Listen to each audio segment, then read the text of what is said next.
Apocalipsis capítulo 8.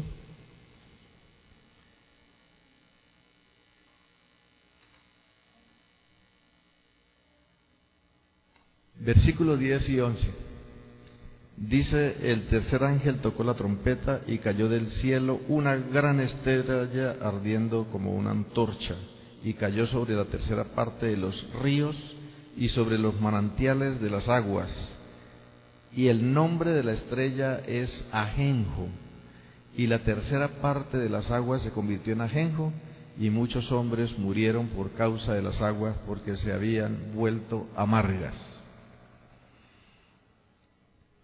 Vamos a hacer un rastreo bíblico de cada uno de los aspectos que esta trompeta menciona para que podamos llegar a la comprensión. Vamos primero a definir con la Biblia, a buscar el significado de ajenjo. ¿Por qué se le llama ajenjo a esta estrella? Y para ello vamos a Deuteronomio capítulo 29. Deuteronomio capítulo 29.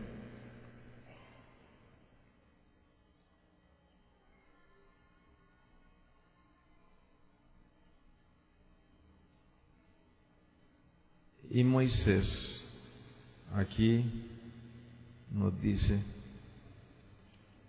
29 versículos 16 y 17.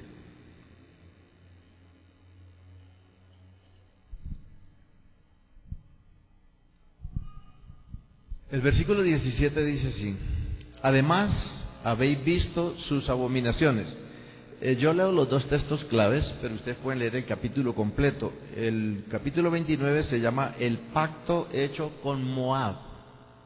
El pacto hecho en Moab, perdón. El pacto hecho en Moab.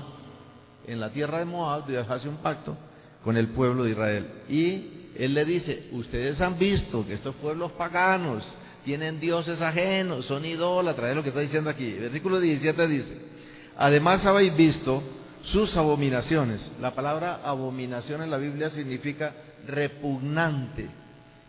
Para Dios, una cosa abominable es una cosa repugnante, es una cosa que Dios no acepta, protesta contra eso. Eso se llama abominación.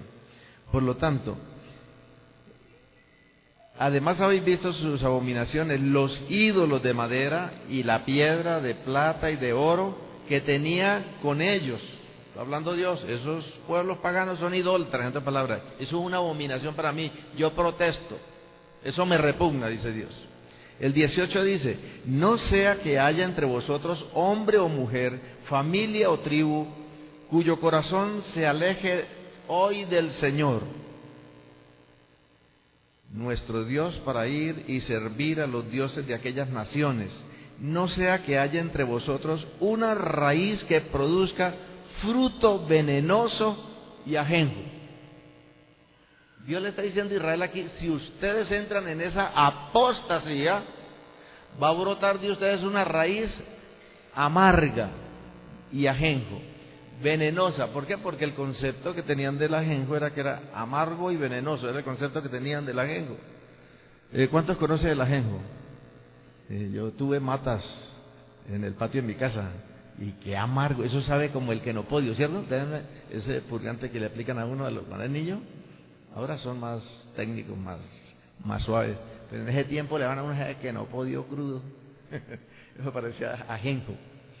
Y en el concepto, en el Antiguo Testamento, en las tierras orientales, era que el ajenjo era amargo y venenoso, era el concepto.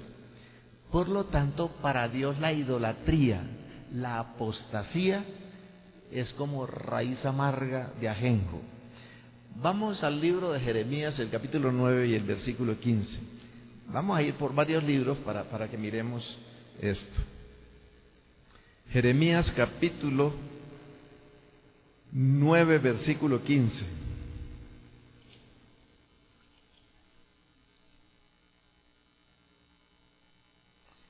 ¿Saben que les voy a hacer notar algo? Este tema, este tópico va desde el 7, vean, en el capítulo 7 dice la adoración verdadera. Aquí hay una discusión de Dios con Israel sobre la adoración. Del capítulo 7, y ustedes van que el tema va todo sin división al 9 hasta el 10. O sea, 7, 8 y 9 se ocupa de la adoración verdadera aquí en el Antiguo Testamento, en el libro de Jeremías. Y voy a leerles algunos versículos de estos. El capítulo 7, versículo 18, noten lo que dice. Capítulo 7, 18 dice: los hijos recogen la leña y los padres encienden el fuego. Las mujeres preparan la masa para hacer tortas a la reina del cielo. O sea que Dios está inculpando a Israel de adorar la luna. Esa es la diosa del cielo. Y derraman libaciones a otros dioses para ofenderme, dice Dios. Israel adora a otros dioses para ofenderme. Versículo 30 dice: porque los hijos de Judá han hecho lo que es malo ante mis ojos, declara el Señor. Han puesto sus abominaciones en la casa que es llamada por mi nombre, profanándola. Y han edificado lugares altos. ¿Se acuerdan que anoche hablamos de los lugares altos?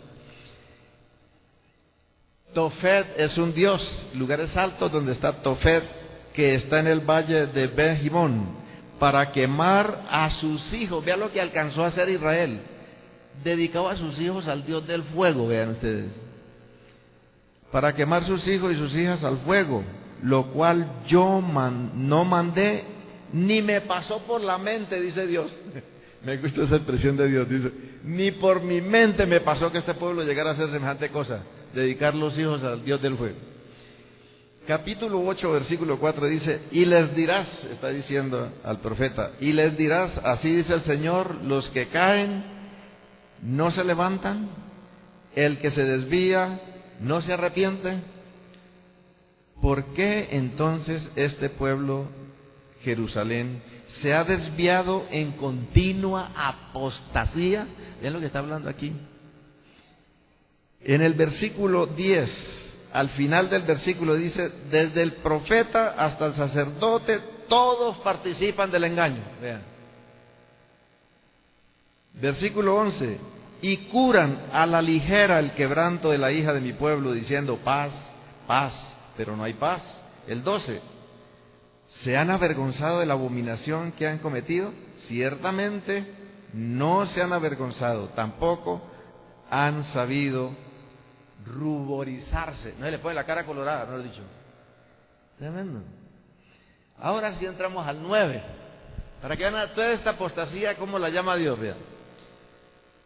Versículo 14 del capítulo 9: sino que han andado tras la terquedad de sus corazones y tras los Baales, tal como sus padres les enseñaron.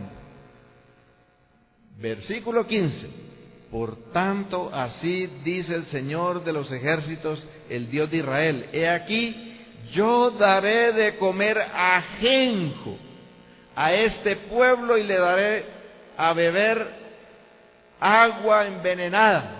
Dice aquí mi versión, y la suya dice ajenjo, ¿no? Versículo 16: los esparciré entre las naciones que no conocieron ni ellos ni sus padres, y enviaré tras ellos la espada hasta aniquilarlos. Darles aguas venenosas de ajenjo y amargas era exponerlos al saqueo de las naciones, al destierro, a la espada, a la aniquilación. Eso era darle veneno. Es una metáfora que usa el Señor aquí. Pero el ajenjo aquí en la Biblia ustedes ven que está asociado ¿con qué? ¿Con qué está asociado el ajenjo? Con la apostasía del pueblo, ¿sí o no? Vamos ahora al libro de Oseas, el capítulo 10 y el versículo 4. Vamos a usar 2 libros más para que ustedes vean esto. Oseas capítulo 10, versículo 4.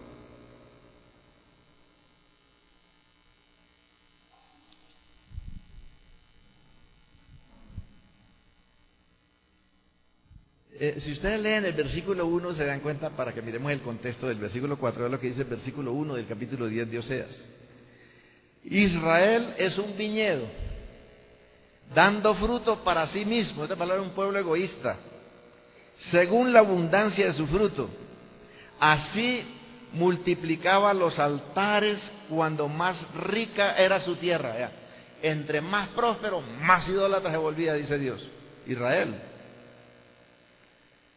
Más hermosos hacían sus pilares sagrados.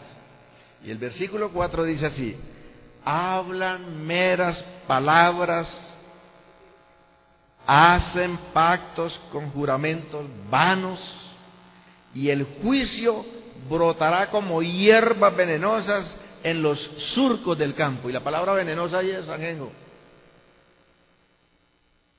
¿Sí ven?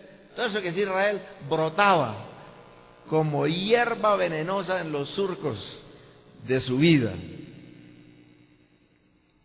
Ahora Amós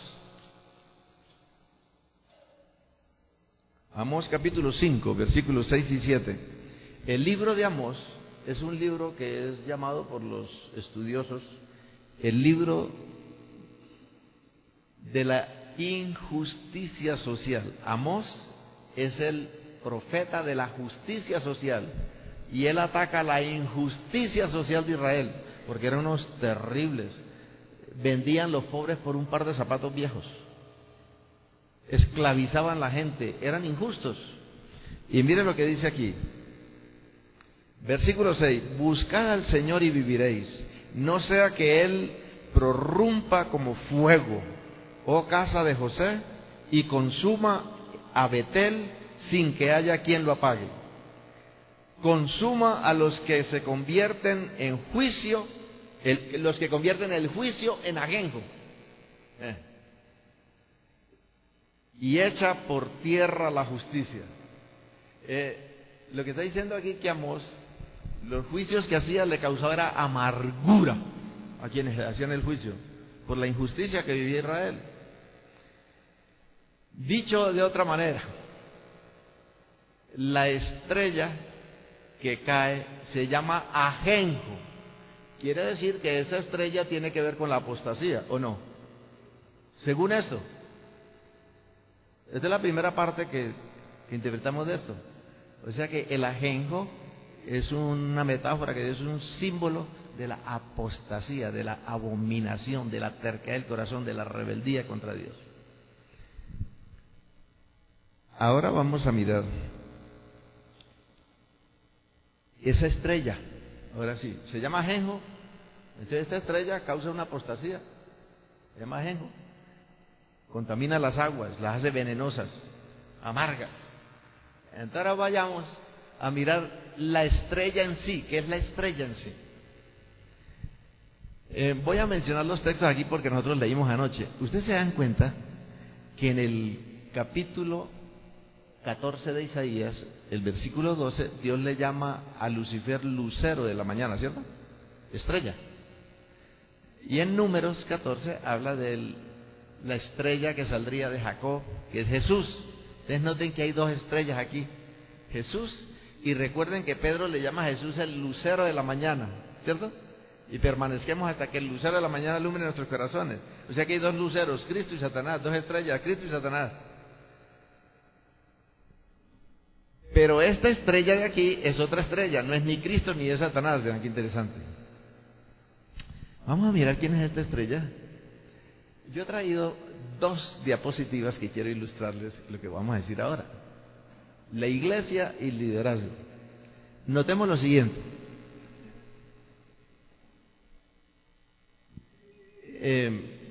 Pásame la siguiente primero mejor. En Apocalipsis capítulo 1, abramos la Biblia para que miremos algo. Apocalipsis capítulo 1. Y vamos a mirar esa figura que está ahí en esa diapositiva. Noten ustedes que Apocalipsis capítulo 1, versículo 11. Leamos el 10 también. En el versículo 10 dice San Juan: yo estaba en el Espíritu en el día del Señor, y oí detrás de mí una voz como sonido de trompeta. Y en el versículo 11 dice, esa voz que decía, dice San Juan, ¿qué decía esa voz? Escribe en un libro lo que ves y envíalo a las 7 iglesias, a Éfeso, Esmirna, Pérgamo, Tiatiro, Sardis, Filadelfia y Laodicea. 7 iglesias. Y dice, envía el libro, escríbelo y envíalo a cada iglesia. Ahora miremos el versículo 13. El versículo 13 dice San Juan: y en medio de los candeleros, No, mejor es el 12, para que tengamos el cuadro completo. El 12. Y me volví para ver quién era la voz que hablaba conmigo. Y al volverme vi 7 candeleros de oro. Cuando él se da la vuelta para ver quién es el que habla, lo que observa son 7 candeleros de oro y a un varón vestido de sacerdote le llegaba la vestidura hasta los pies, cinto de oro. Sus ojos miraban y eran penetrantes como el fuego, los pies de latón encendido, algo interesante, en otras palabras, un ser majestuoso. Es el sumo sacerdote que es Cristo. Lo ve andando en medio de 7 candeleros de oro. Esa fue la visión que tuvo. Y en el versículo 13 dice así: y en medio de los candeleros uno semejante al Hijo del Hombre, vestido con una túnica que le llegaba hasta los pies y ceñido con el pecho con un cinto de oro. Ahora el versículo 16. Y en su mano derecha tenía 7 estrellas. Hay 7 iglesias, hay 7 estrellas. Y las 7 estrellas estaban en su mano derecha. Y de su boca salía una aguda espada de 2 filos. Y su rostro era como el sol cuando brilla con toda su fuerza. Y el versículo 20 nos va a explicar el candelero y las estrellas. Versículo 20 dice: en cuanto al misterio de las estrellas que viste en mi mano derecha y los 7 candeleros de oro, las 7 estrellas son los ángeles de las iglesias. Y los 7 candeleros son las 7 iglesias. Para las visitas que de pronto escuchan esto por primera vez, en el Asia Menor, Dios escogió 7 iglesias de todas las... Yo creo que podía haber 100, 200, 300 iglesias, pero Dios escogió 7 iglesias claves. Y cada iglesia tenía unas características muy particulares, muy propias de la iglesia. Esas iglesias fueron reales, literales, y las cartas se mandaron a esas iglesias. Pero esas iglesias, en el campo de la teología, les llamamos iglesias típicas, simbólicas. Cada iglesia de esa real allá representaba una época, un periodo de tiempo que la iglesia iba a pasar por ese espacio de tiempo con ciertas características también. Entonces, esos candeleros representan la historia de la iglesia cristiana desde que arranca hasta cuando venga Jesús por segunda vez. En este momento nosotros estamos atravesando la 6ª iglesia, que es la Odisea. Y en las visitas quiero despertarles la curiosidad y con mucho gusto les damos el curso gratis de explicarle todo esto aquí en la iglesia. Las visitas que estén interesadas en conocer bien esto, pastor de la iglesia les da esos cursos bien, para que queden bien claritos. Aquí mencionamos solamente así de pasada. Ustedes no olviden, aquí Cristo dice, San Juan dice, que él vio al Señor paseándose por entre los 7 candeleros. ¿Qué es lo que quiere decir aquí? Si esas iglesias representan 7 periodos históricos, en donde en cada periodo la iglesia tendrá unas características muy particulares de la época, lo que quiere decir que